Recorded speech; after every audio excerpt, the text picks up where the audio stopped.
Well done. This is really awesome that you guys are all taking a proactive step into figuring out what you want to do with your career. Maybe you've done a bachelor, or maybe you're finishing up a master and you're not quite sure what is next. But this is awesome that you heard some opportunity to hear a bit more about early careers in the humanitarian and development space, and you're getting involved, because there's a lot of people who aren't even thinking about their careers or what exactly they're going to do. So I'm hoping that this will be the first step of many. There's a lot to learn, but very much the first step of many to kind of start thinking about this is like, okay, I've done this really broad master's degree, bachelor degree. I have a lot of interests. I'm not really sure where to go from here. How do I narrow it down? How do I actually get my foot in the door?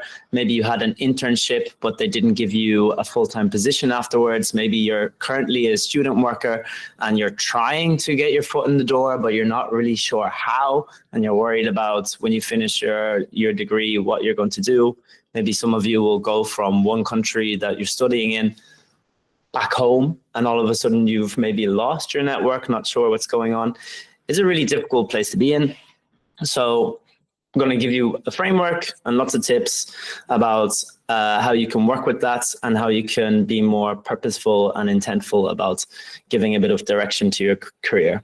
Again, it's just an hour, so we can't get too much done, but I'm hoping you'll all stay involved, because this is just the second workshop I'm doing. And as you'll see, I'm bringing out a lot of stuff. So I'm hoping that you'll all like to be involved at whatever capacity that is. But who am I? So my name is Daniel Higgins. I am a humanitarian innovation, specifically program innovation and economic recovery specialist. Over the past 3 years or so, I've been with the Danish Refugee Council, among some other organizations, but I've been working at the intersection of strategy, innovation, and very much climate resilience. I've been entrusted a $15 million innovation portfolio. I've managed the innovation portfolio across 10 countries in East Africa, which I'm very proud of. I've embedded climate adaptation into local livelihood programs, and I've spearheaded AI in the Danish Refugee Council. And just to note, if you don't know us, it's a 8,000 to 9,000 person organization across 42 countries, probably, I'd guess, the 15th largest international NGO in the world, although it's hard to rank by size. I have served as the de facto AI lead at DRC, and I represented DRC at the UN AI for Good conference. I've delivered capacity building workshops across 5 countries: Uganda, Kenya, Denmark, of course, global webinars. And I've also presented to 90% of the DRC senior leadership at the Directors Forum 2024, which was quite a big deal because they decided to make AI a strategic component for the organization following this session. And I've forced people to put money where the mouth is and actually write the strategy, hire some people, and bring on board based on my work, which was pretty fun. And this wasn't even the start or the main part of my work.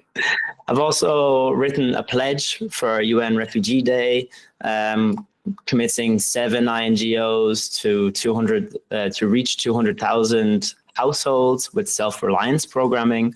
I've built innovation systems in South Sudan and Somalia with local youth using a challenge fund. We've done work in Uganda, Tanzania, Bangladesh. I've also sat on the board of JobTech, so very JobTech community of practice, very much involved with bringing refugees online and trying to find sources of income online. That was alongside the Hilton Foundation. I've also worked and organized global innovation booth camps. Also done research. I've worked with Oxford and Cambridge. A lot. I've done a lot, and I'm very proud of my work with the Danish Refugee Council over the last years. And why I think it's so impressive is I started with just a 3-month contract. So I moved from this 3-month contract, which maybe some of you might be eyeing up or might be on right now, very short term, into being entrusted a $15 million portfolio and managing 10 countries as an innovation lead. And that was in just 18 months. So what we're talking about today is how you can be give more intent, give more purpose, give more strategy, and how you can move from something that is just an entry level foot in the door, a 3-month contract, to a global lead, to an area specialist, to someone that really impacts strategy, impacts funds, and actually has a stakehold in the organization that you're working for. My mission now, though, is not with the Danish Refugee Council. It's this early careers accelerator project, which I've been very passionate about over the last years. As Gabriel said, if you missed it, I mean, he's come in to our office, and I'm happy to introduce people here or there, talk about our work. I've done this a lot with a lot of friends and people in the years below me at KU, which is the Copenhagen University here. And I'm still involved to this day, trying to help all those out that are below me. My vision, if I could put one down, was I picked a random number, 5,000. So I'm trying to prepare fully 5,000 students or recent grads to confidently and competitively enter the impact sector, if that's humanitarian or development, and ensuring they are positioned really well for early career success. I also have a lot of friends who have spent the last year, 2 years, looking for an entry-level position and have yet to find anything. There's big issues. There's people going about it the wrong way from my perspective. And there's a lot of fundamentals that you need to get started with first that will brush over here, and you can start thinking about, and then you can start developing your profile to really give it a good go and give the start of your career the attention that it really deserves. So for today, we're going to cover something called the Master Framework, a framework I've come up with. We'll cover an exercise from career planning, which is finding your career niche. We'll also look a bit into building credibility, and we're unlikely to get to it, but standing out from the crowd, I can maybe brush over that. But I learned from the last workshop last week that we want to give more space for conversation and really go slower through the content and make sure everyone has a chance to really like breathe it in. And maybe another day we can go through standing out in the crowd and a lot of other stuff. We also won't cover today networking efficiently, CVs or cover letters, alternative ways into the sector, general learnings, which are really important to not ignore, and a bunch of other topics. Why did I pick this? Well, it was from the form that you filled out, and they were the most popular topics. So it's from the crowd. I've done a few minutes of talking.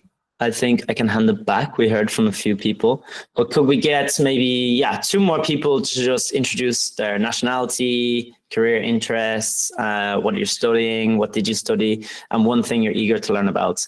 And it'd be great if everyone else who's not talking could write it in the chat. Maybe you'll find someone who has a similar interest. Maybe you're in the same city. You can link up already. So mic's open. Does anyone want to introduce themselves? I'll happily pick. Yeah, please, go ahead, GAU. Hello, Daniel. Hello, everyone. Hope you can hear me well. I'm Jia Yu. I'm based in Germany right now. I'm originally from China. I did my bachelor's here in Germany, and I somehow decided to study remotely at SOAS for my master's in humanitarian action. So I'm still studying my master's, and I actually finished an internship at a company where I believe Daniel also did an internship, as I saw on your profile. So thank you very much first of all, for this opportunity. And I'm generally definitely interested in getting deeper into humanitarian work, and hopefully eventually at an NGO like Danish Refugee Council would be great, or the other similar ones. I'm always told that it's important to start small, but there's also one of the questions I want to ask about, like, what does it mean to start slow? And especially as a foreigner here in Germany, in Europe, finding a job is already hard. So I think that might be relevant for some of our colleagues here as well, like where to look for. I'm willing to start small, but what does it mean eventually? But I also want to do something very relevant to the sector. Thank you very much. Nice. Well said. Yeah. I think everyone should use reactions as well, because I wanted to just applaud that like the whole way. And I totally feel about the whole international, going to another international space, looking to go to an NGO, willing to travel in Europe, not really sure what's going on. Totally. Thank you. Yeah, you. Hadis, do you want to introduce yourself? Yeah. Hey, my name is Hatice Kübra. I'm originally from Turkey, and I am right now a master's student, Erasmus Mundus program, like called EMIR, European Masters in Migration and Intercultural Relations. And currently I am registered one of the universities in Norway and trying to finish my thesis. And recently I completed my internship with Danish Refugee Council. I was a communications intern with the diaspora program. And yeah, I'm also trying to figure it out what I will gonna do after my thesis. I also had a little bit like field experience. I was also intern last summer in Uganda in a Nakivale refugee settlement with ALITE, formerly American Refugee Committee. And I realized that I think I will try my chance with the NGOs, especially in the humanitarian sector. And yeah, thank you for the opportunity today. Yeah, of course. And yeah, so sorry to hear about USAID and diaspora units. This is another big thing that is, we're not going into today, but it's how to really leverage your network beyond your current team to make sure if there is funding cuts, which was from Hatice's team. Yeah. Yeah, your network has now lost power, especially if you've not diversified that network. We had someone that had the exact same issue in the last workshop last week, and he said, I thought I did everything right. I positioned myself really well, but then the funding ran dry in his unit, and all of a sudden, well, all of his prospects went out the door. So it's how to, diversify, get some insurance against that. But let's go to Kat's travel vlog, I see. Yeah, hi. Sorry for the Google account. My name is Katarina, and I work at the Danish Refugee Council in the fundraising, global foundations and institutional donors unit. I used to work at the Jesuit Refugee Service and the fundraising communications department, and then later in the advocacy department. I'm originally from the US. I did my bachelor's in Rome in political science and legal studies, and now I'm a master's student at Lund University studying human rights. And one thing that I'm eager to learn about is how networking can benefit in the humanitarian sector and how networking looks in the humanitarian sector. Prior to being involved in the humanitarian sector, my background was mostly in law. So I know how it works within the law field, but not within the humanitarian sector. So yes. Nice. Yes. Hoorah. And that is why I thought this project and this ecosystem I'm working on is so important, because networking is different. Getting your first contract is different. Understanding the funding structure is different. And when you go for career advice, people understand private sector. And they say, okay, yeah, I understand that this is the advice for private sector, but if I don't want a private sector model, how do I get in? And because career coaches, or however, guidance counselors, however you want to call them, not many of them, I'm guessing, have worked for an NGO, have worked in the development or humanitarian sector. They can't advise. And like, it's great that you've noticed that you've said, yeah, I've worked in the legal sector. I know how it works there when I want to network and schmooze, work my way up. But how does it work in this sector? I've no clue, and it's so broad, and there's so many different sectors. Sector topics and subsectors that you could get into. Where do I even start? Really good points. And that is actually a lot of the reason why I started this, because I could see that there wasn't actually correct advice out there for people in their early 20s or just trying to get into the career, into the sector. And that is an issue. But we'll get going. It's 17 minutes past now. Rules of engagement, please mute your mics, raise your hand if you have a question. It's a feature on Google Meets. Be nice to everyone, please. Be active in the chats. And I don't know what the last button was for. Oh, commit, please commit. Yeah, it's great that you guys have shown up. Let's try and have a good workshop. Now, there's nothing to buy or anything here. I'm giving out a lot of free content. And as I said, I'm just starting up at my first free workshop last week. I have this one, have one next week. I've already started communications with my old boss. I don't know who was here at the start of the call talking about that. So we're having another bigger workshop in July. It's all free, but there's only so much you can cover in 1 hour. So I'm putting out readiness scorecards. We can talk about that a little bit later.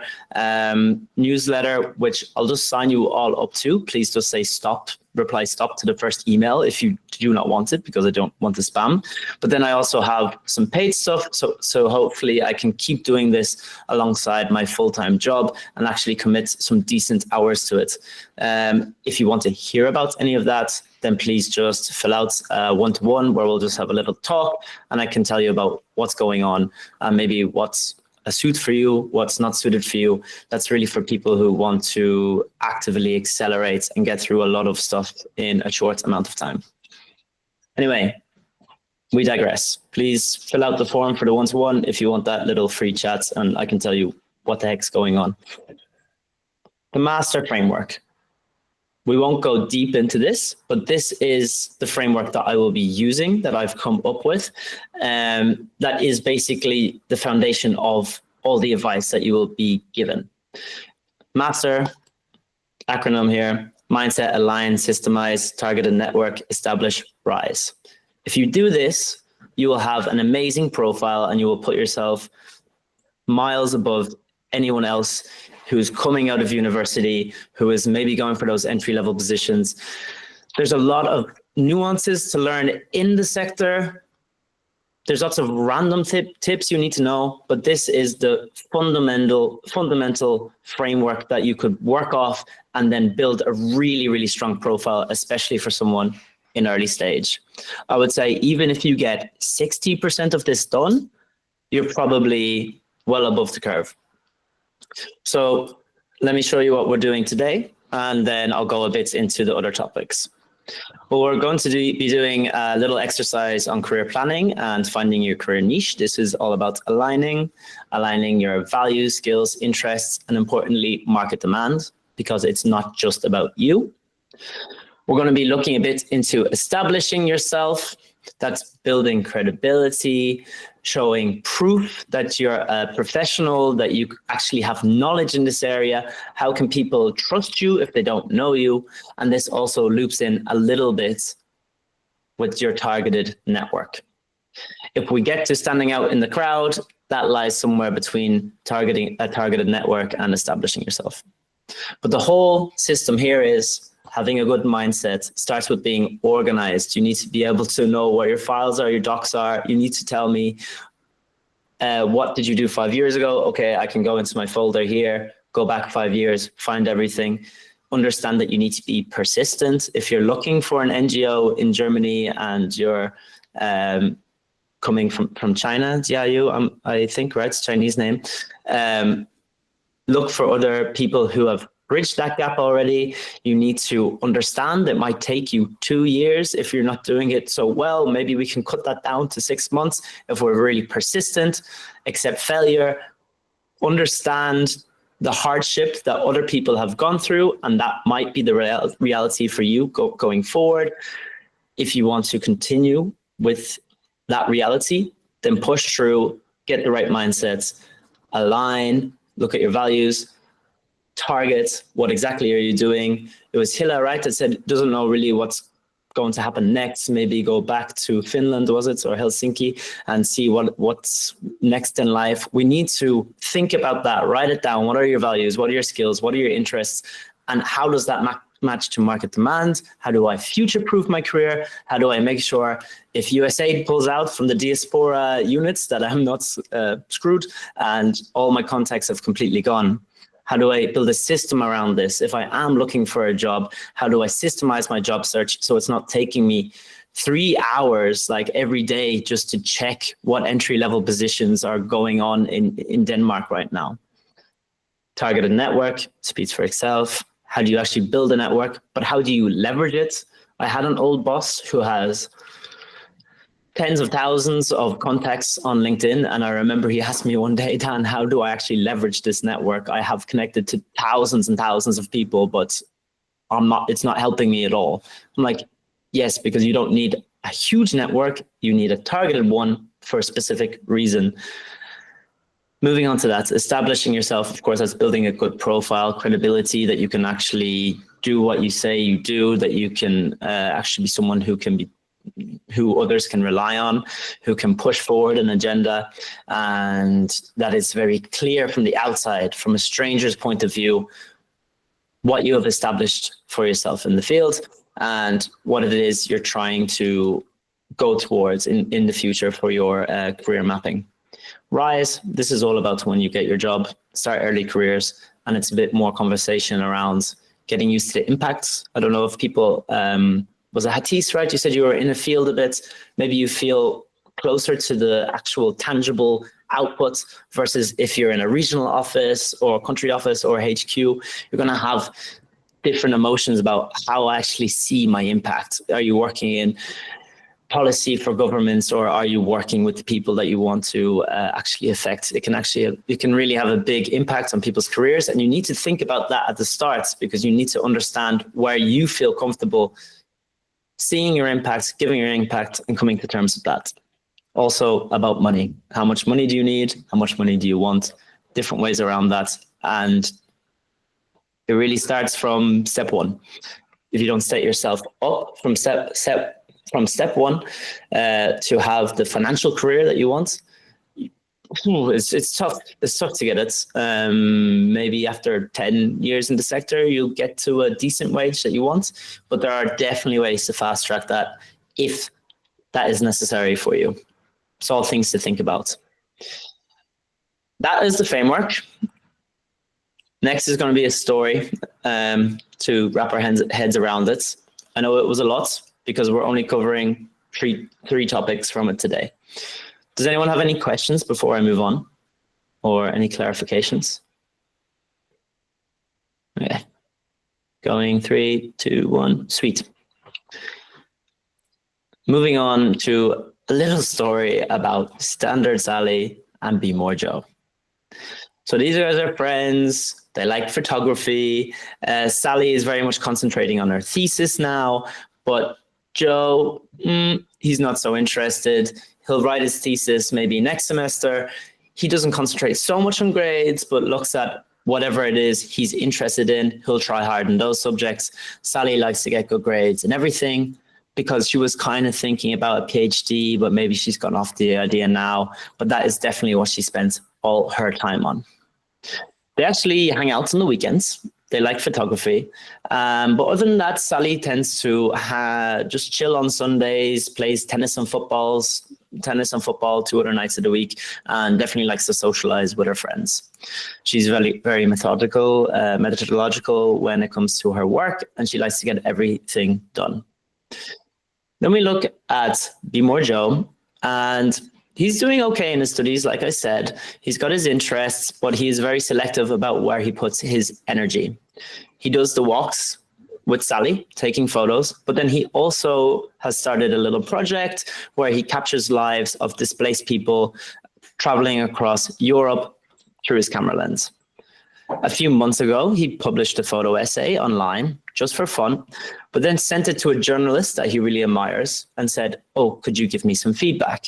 That journalist became a mentor. They meet every month. That mentorship ended up being a great contact. He then recommended Joe NGO that works with humanitarian media in Copenhagen. He met for a few coffees, and lo and behold, a few months later, they had an internship, which Joe landed through his network. He now works part-time with this media initiative while Sally is working full-time on her thesis. Sally is really hoping her good grades will get her in the door, whereas Joe is already in the building. As a story I've made up, but I see it again and again and again. If you didn't catch, we want to be more Joe. Joe has landed his first internship, maybe his first part-time job, by accident, but by doing things that interest him, that not just focusing on his thesis, but having a broader perspective on life, and actually, what is it that he brings to the field? Who out there is already a professional? Getting a mentor, getting connection, and levering that connection. He's done it almost by accident. We want to do it with intent. So who are you more like? Standard Sally or Be More Joe? Write it in the chats and just tell me why. Who do you feel an affinity to? The more studious, going to get 100% in all my grades, not really sure what I want to do afterwards, or the more selective with his energy, not so concerned about grades, but definitely wants to network with his interests, photography. It could be both, it could be neither.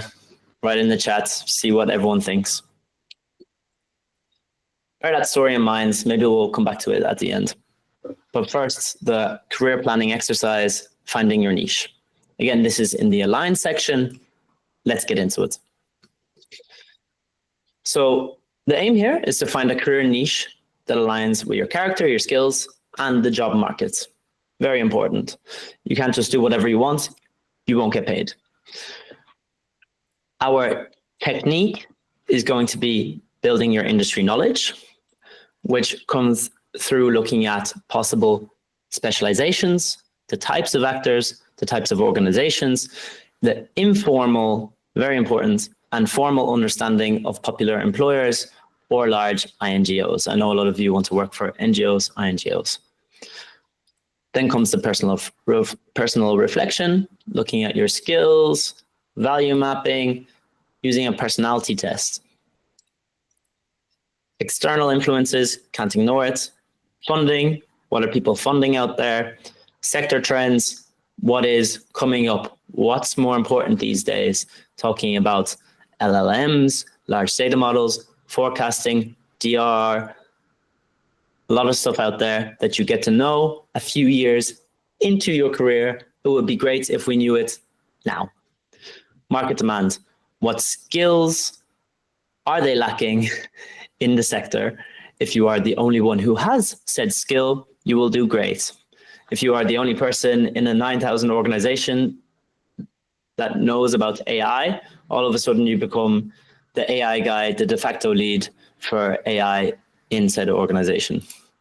And then we want to triangulate on that. So if you came here and you said, I'm not really sure what I want to do, then this is the exercise for you. It will take a long time. We will not do it in the next 10 minutes, but I'll show you an example. Does everyone understand what I mean by career niche? Give like a little movement-ish. So career niche is being very selective about what it is you're going to be working on throughout your career. For example, humanitarian innovation specialist, specifically on program innovation, very specialized. Let's look at another. I've written an example here that we can look at. Let's say this took me 5 hours. I'm building my industry knowledge. How did I do that? Well, chat to industry professionals. It's an obvious one, but you need to get out there. You need to start having these coffee chats, talking to people who've been there in the industry for a long time, and finding out all the formal and informal knowledge you can. There are some very poor, bad choice of words, very bad NGOs that do not have decent working standards, that maybe aren't treating their employees well, aren't giving them fair wage, and giving them a harsh time. You need that you won't find that online. You need to talk to industry professionals to figure that out. Search LinkedIn, great place for information, especially about NGO life and work, and use AI. If you're not using AI now, or maybe you have something against it, I would recommend using it at least to your advantage here. It will be worth it. Put in top NGO employers in Germany. Tell me a bit about it. What is the formal and informal understanding in this industry? This could take around 5 hours. Next up, personal reflection. So why are we doing this? We need to know our own strengths and weaknesses. Often our friends are the ones who see our strengths and weaknesses way before us. So we want to ask our friends, say, this guy, Daniel, forced me to text you. Can you give me like 3 strengths and 3 weaknesses, whether it be as a friend or whether it be in a career capacity? It would be great if you could message some old colleagues or maybe other students that worked with you and not just your best friends to get a kind of picture of how you are seen from the outside. We want to do a personality test online, 16 personalities, very famous one. It's free, and I have the little AI symbol here because I have a little tip afterwards for that. And then also just get pen and paper, write down your personal values, what skills you have, hard and soft, and your interests. That is, sure, your social interests, but very much your career interests, right? You're doing great at this stage. This will take around 2 hours. For the AI tests, some of it is locked, especially the career ideas, because they know it's so important. Here's my extroverted profile here. If I put this into ChatGPT and say, can you give me the career strengths, disadvantages, or career ideas you might love, it will give you what the report would give you for free. So that's awesome. You can have that for free. And it's actually very interesting to read. You can reflect yourself. Do you agree? Do you disagree? Why? Why did they suggest this for me? Maybe it's a personality thing, maybe not. But once you start thinking about this more and more and more, you really narrow this down, especially if you write it down. You need to write all this down. Really, you start cutting out a lot of options, because there are a lot of options out there, but they start disappearing very fast once you start doing this exercise. But we can't just think about ourselves, right? External influences. This is to understand the demand, supply, tension. It is a job market. It is a career. Just because it's an impact career does not mean that these are businesses. An NGO is a business. The more you work with NGOs, the more you realize that they're almost more obsessed about funds and funding and numbers and cash flow than the private sector is. The private sector are almost taking it for granted because usually they have a service or product that is providing the cash flow afterwards. Whereas in the public sector, or maybe not, sorry, the NGO world or UN world or EU world, multilateral actors, these guys are always chasing funding streams, also chasing the new opportunities out there, trying to understand what money they can take, what money they can't. You need to look at this. So what is the demand supply tension? Predict longevity. You don't want your career to end in 5 years because it's no longer in demand, or it's not something that is in focus in the humanitarian sector. Maybe there's a change in programming style. Maybe they decide that the graduation approach, which is self-reliance programming, is too expensive because it is an expensive modality. If that is your specialization, then maybe you're out of work because no one's funding that modality anymore. This is all about talking to people again, using AI, looking at funding reports. I'm good with the signal. My co-pilot here is telling me I'm a bit shaky. Okay, I'm getting a bit of some yeses in the room. I'll just carry on. Yes, understanding that external influence and then triangulate. Hard to do by yourself, but it is possible. It's almost like a Venn diagram at this stage. What actors do I like? What specializations do I like? What type of organization do I like? A lot of you already said NGO. Great. We're ruling out UN. We're ruling out private sector. We're ruling out development consultancies. We're ruling out X, Y, Z, if that is really what you want to do. But before you pick, make sure you're informed, personal reflection, looking at external influences, triangulation, looking at where we lie. You can do it on paper, or you can use this crazy prompt. I will send it out in the first newsletter, so you don't have to take it down very fast now. I'll send it to you all. Really awesome one. I've done it for myself in this example. And funny enough, the first career niche that they gave to me was Humanitarian Innovation Advisor with digital AI focus, which is what I have been doing. It is my career niche. So it is quite nice. It's a nice way to do it, but don't rely too heavily on AI. Take it with a pinch of salt. You also get why it's a good fit and some gaps to fill, how you can move into this career.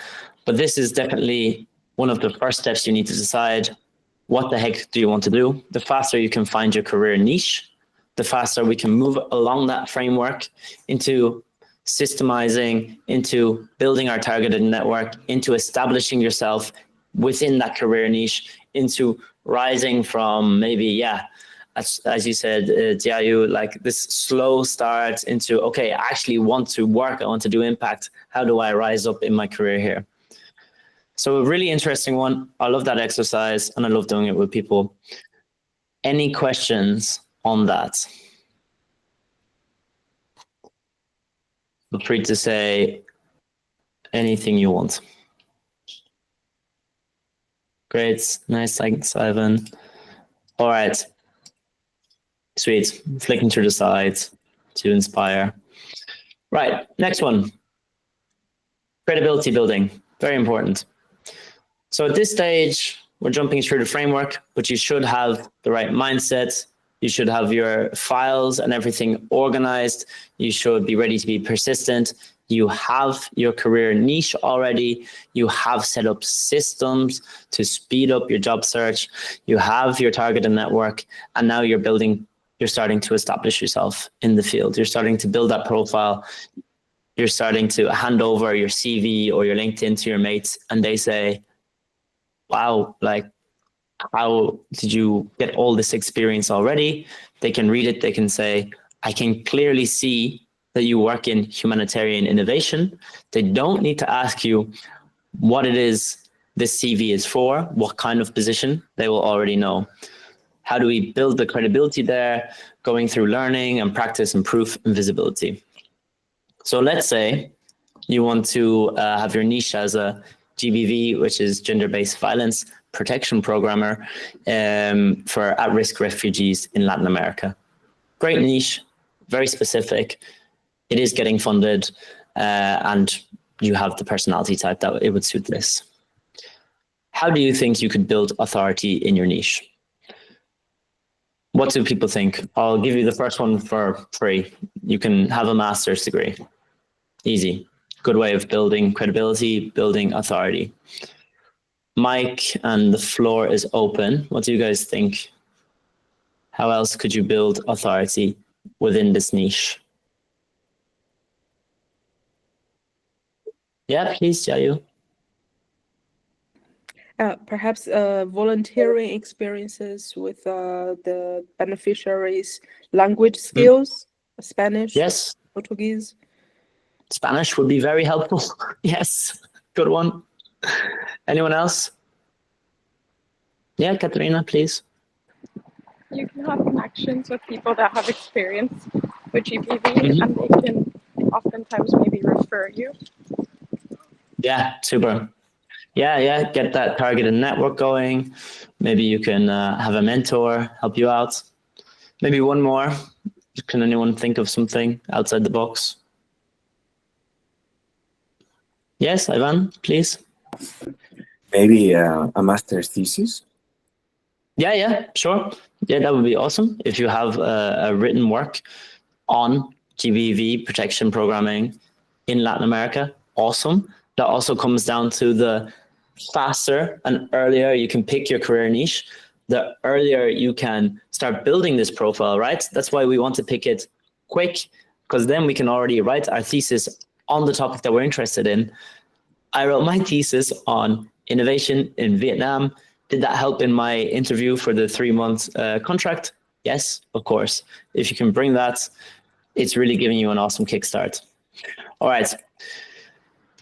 Jiayu, you said that's fly there, go there, do some field work on your elevator pitch. You can get certified, you can win awards, you can build a web profile, you can maybe work on a case study, you can volunteer, you can run a community of practice. I think that one is more certificates, run some workshops, maybe upload some YouTube videos, some content online. You can get recommendations from the people Katarina said, someone who's well established in the field.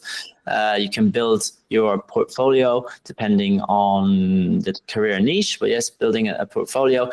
You can do a student case study. Lots of ways to build your authority and to build credibility. Hard to think of them. Pretty obvious once you hear them, I would say. Jiayu, do you have a question, or is it just from before? Yeah. I do have a question. When you we're talking about finding a career niche, I'm at a point where I'm still doing my master's. I'm looking for my niche. I can already say, okay, this is what I'm most interested in, but I'm also afraid that if I limit myself too much, what if then I'm not competitive enough in this one niche? Would you say try out different niches at once, but then I'm not targeted enough? So there's that trade-off there. What do you think? Great question. You do not need to pick just one thing, but your profile needs to be coherent, especially if you're going for anything in this field, because the trap that people fall into is exactly what you're saying. Oh yeah, but what if I don't get into that? Or what if I don't do this? This is a full-time job looking for a position. You want it to be very specific. You want to be ahead of everyone else in order to get that entry-level position. It sounds a bit ridiculous, but you do. And this is the easiest way in my opinion. Can you change? Yes. I am humanitarian innovation specialist. I am also an economic recovery specialist. I am also now doing a lot of capacity building and mentorship. So you want to change your profiles. You could have different web profiles, but they all want to be targeted, right? They all want to build around that one niche. So just concentrate on one first. If you want to pivot, or maybe you do a little bit of work and you say, actually, I prefer economic recovery programming, hide your innovation profile, have your new profile set up around economic recovery. That is where the organized comes in, because you do not want to have to rewrite everything if you change back again. So you can go back to your Excel or whatever filing system you're using. And if you in the future want to change back to that career niche you had before, you have all the text and all the info, and you can change your LinkedIn or your websites or whatever it is you're using to build credibility, as on screen, to pitch in a way that supports that profile. So that is what that is what I would really advise, because that is what is happening. People are getting torn, they're becoming generalists, they're doing a bit of work here and a bit of work there, but it's not coherent at all. And someone with a more coherent profile is swooping in and getting that position that you were going for. Katarina and Ivan, I saw you had hands up quickly, but I guess maybe I covered it. Yeah, you did. Sorry, yeah. Oops, sorry. Nice. Yeah, totally. Yeah, and that's the major feedback I get from this model, for sure. I can tell you a story about my friend, Alberta. Went to study with her here, and she knew from the age of 13 what she wanted to do, because she went to India and she saw a WASH program, which is water and sanitation, water, sanitation, hygiene programming in India. She, at the age of 16, 17, was doing some volunteering there. And then she was building up her profile for years because she knew that's exactly what she wanted to do. She got hired weeks after leaving her university studies, because she had already decided years ago what her career niche was going to be. She emulated someone's profile who was very high up in this subsector. She said, that's what that woman did. I'm going to build up a profile exactly like her as quickly as possible. Got all the case studies, all the certificates, everything directed towards wash management in India. And lo and behold, she's a superstar candidate against other graduates who maybe just have a little bit of experience. I mean, it's not fair, but that's the way things are going. Katarina, please shoot. Yes, so I wanted to ask because, as I mentioned before, like I have a background in just about like legal studies, poli-sci. I did advocacy, fundraising, comms, and then right now I'm doing something with DRC, like with foundations and institutional donors. So I think that in turn, I think I'm very malleable in terms of what needs to be done in a position. So if I'm understanding correctly, it was just kind of like a point of clarification. Do you recommend kind of using your CV, like allowing your CV to be malleable based on the position that you have? For example, like, if it's any position, if it's advocacy officer, then I can apply for it based on my advocacy skills or what I've learned while working in the advocacy department, or if it's communications. So would I tailor my CV specifically based on that, or should I also include the information of all the other work that I've done? Right, great question. What I'm showing on screen is action-based. What can we do right now to build your profile? Would I get you to learn French if you're going to Latin America? No. Extreme example, right? Would I want you to volunteer as a firefighter if I want you to do advocacy? No. Different, very slightly different, but you're looking at your past experiences, your CV right now. We can't change that. That's what you've done. But we want to, yes, as you said, manipulate that, mold it in the best way we can for your selected career niche. If that is going to be advocacy for the donor relation units and the foundations units, then let's work with what we got. And there's plenty of other exercises to really build out that profile based off what you've done and to get the best experiences and the best competencies and the best points from each of your work experiences or just credibility builders, and to put them in specifically to build this profile. Maybe you want something from your time with legal, maybe you want something from your time over here, but there are going to be irrelevant things that we don't want to put in. But that is not really for this workshop. That is a very long process. It takes quite a while. But that's, again, looking backwards to add to the profile. This is looking forwards. We have a target and we want to pick and choose what is going to build and establish ourselves in this career path. Does that make sense? Yes, that makes sense. Thank you. Yeah, of course. Maybe I'll come back into DRC soon and do a workshop if you guys want. Maybe you can ask the other interns, right? You're interning, I guess. Katarina? Yeah, my internship is 10 months, so I end in January.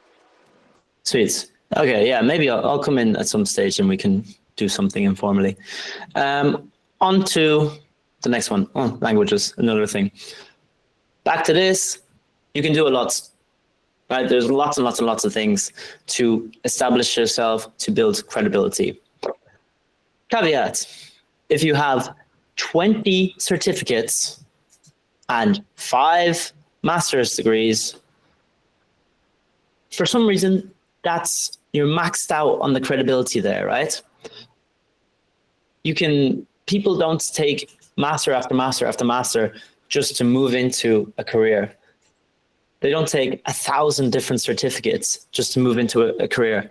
And I've come down to this after thinking about it for a long time, that there's different buckets that we can say with our credibility. And I've put it down to a credibility score. And I'm working on something that, again, I will send in for free in the newsletter, a credibility scorecard, if you will.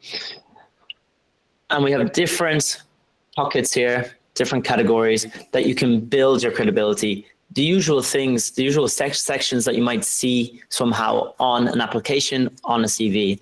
You have your practical experience and your impact, demonstrated learning and demonstrated expertise. We have thought leadership and visibility. I'm guessing not many of you will have done a lot in this, but this is an awesome way to set yourself apart. Social proof, validation.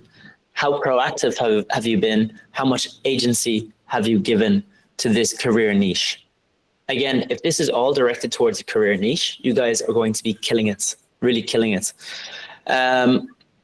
Looking a bit confusing now, I will send the scorecard soon. Maybe you can check it out, see if you have any questions about it, about these different categories. But I would say our aim is to maximize all of these the best we can. All right. Let's look at the first section here, demonstrated experience and learning.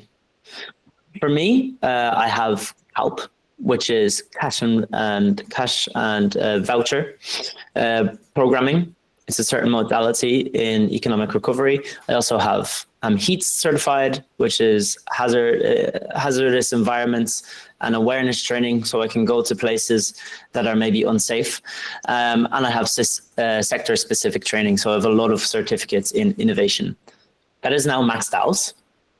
I have my master's degree. If I got something published, that would be great. I should go back to my supervisor and get something published. I've demonstrated my learning, and I'm backing that up with certifications and different types of degrees and whatnot.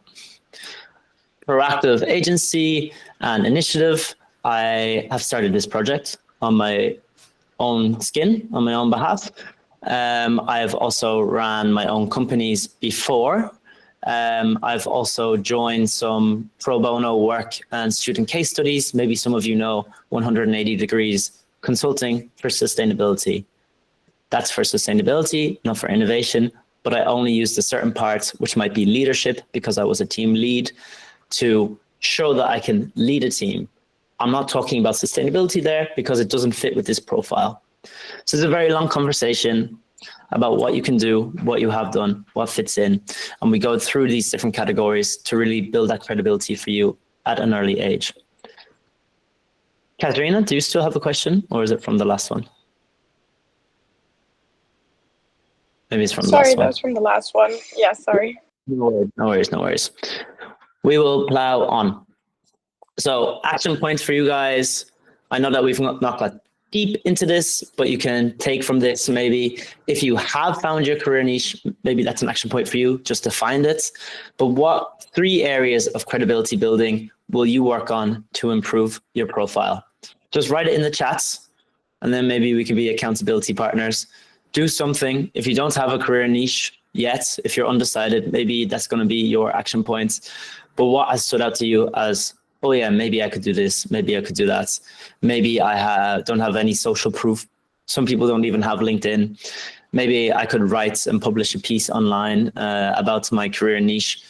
And be honest, you don't have to say that I am a thought leader in the space. You can say, hey, I wrote my thesis and I thought I would share with at least some people besides my supervisor what it is I found and what is interesting. When you're going for an interview in a year's time, someone might look at your LinkedIn, they'll say, oh, their thesis is exactly what we're working with in our department. That's awesome. Will they get that moment if you never write on LinkedIn? No. So it's about increasing your look, increasing your profile, establishing yourself, and building up enough chances for you to actually hit that entry-level position well. Huge caveats here, huge notes. Being established is really important, but the skill to pitch and sell yourself and your profile to a company or organization is absolutely crucial. If you cannot put some coherence, if you cannot tell a story about why you're a good fit for this role, if you cannot communicate that you have done all this stuff, and it's awesome. If Katarina gets too flustered and doesn't really know what to say about her past experiences because they're so broad, and she doesn't tailor it and bring it into the specific job posting that she's going for, you're out the door. You won't get in, because you're showing a lack of ability to condense that information, take out what's important, see from the employer side, not from your side. I know you've done lots of cool stuff. I know you want to tell me about it, but why are you relevant for us? And it is a huge skill that not many people in the humanitarian and development sector practice, because they think that sales and pitching is for the devil, even though that is one of the most in-demand skills in the sector. This is really something that we go into when I talk about alternative routes into the humanitarian sector, which is also a great one. Following different careers, I've tons of examples of different people who have gone private sector and then back. They've been investment bankers and then they come in, and now they're doing some diaspora programming with remittances, and they're doing different innovative models. But you need to learn how to pitch and sell yourself. All right, I'm worried that we have 3 more minutes left only. Coming back to Standard Sally and Be More Joe. After this, we've looked at this framework a little bit. We've identified a reliable career niche, and we're establishing ways to stand out from the crowd and establish a good profile. We are being Be More Joe than Joe himself. We are being more intentful. We're really branching out. We have our specific desire. We're maybe mapping out steps along our career. We're starting to build a network, and it's all targeted. It's not random anymore. So we're moving along this framework, the master framework, which is looking at your mindset, aligning, systemizing, targeting, establishing, and rising. Unfortunately, today, we could only do a little bit of aligning. We didn't really get anywhere on target and network. That was actually standing out from the crowd, which I decided not to cover today due to time, and establishing yourself.